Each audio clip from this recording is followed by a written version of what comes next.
কেননা দুনিয়ার জমিনে টাকা হলে মামলা চেঞ্জ করা যায়, টাকা হলে নির্দোষ মানুষকে ফাঁসানো যায়। তার কারণ টাকা দিয়ে জজকে কেনা যায়।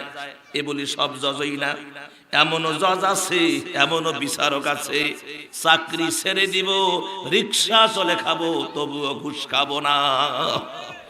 এরকম ভালো মানুষও সমাজে কি দেশে আছে না নাই?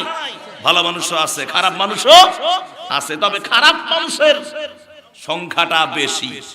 খারাপ মানুষের সংখ্যা কি বেশি। তাহলে টাকা হলে ফাঁসির কাস্টের আসামিকে খালাস করে জামিনে মুক্তি দেওয়া যায়, আর টাকা হলে নির্দোষ মানুষকে ফাঁসির কাস্টে ঝুলিয়ে এমনকি রায় কার্যকর করা যায়। কথা কোন যায় না? যায়। কিন্তু আমার ভাইয়ারা, কিয়ামতের ময়দানে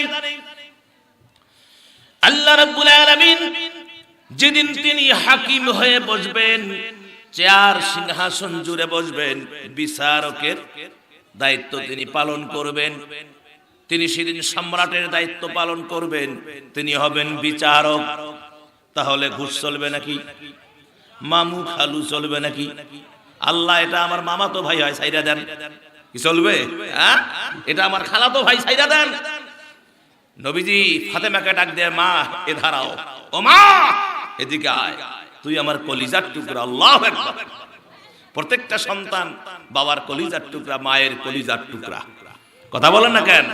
ও মা, কিয়ামতের ময়দানে আমি নবী তোমার বাবা তোমার জন্য কিচ্ছু করতে পারবো না যদি তুমি আমল না করে কবরে যাও। তোমার বাবার এই সার্টিফিকেট দিয়া তুমি পার পাবা না। তুমি যদি আমল না করে কবরে যাও, তোমার আমল তোমাকে জান্নাতে নিয়ে যাবে। সুবহানাল্লাহ। হ্যাঁ, তোমার আমল তোমাকে জান্নাতে নিয়ে যাবে।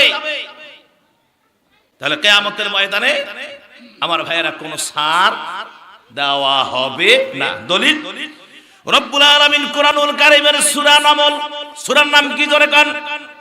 সূরা নামলের ভিতরে রব্বুল আলামিন পরিষ্কার করে দিলেন, আর আল্লাহ পাক বললেন চুল সিরা কোনো কম বেশি করা হবে না, কেননা কুরআনুল কারীমের ভিতরে সব কথা রেকর্ড করা আছে। পৃথিবীতে যা আছে সবকিছু কোথায়? কোরআনে আছে। সূরা নামলের ৭৫ নম্বর আয়াতে আল্লাহ পাক বললেন, ওয়ামা মিন গায়িবাতিন ফিস সামাই ওয়াল আরদি ইল্লা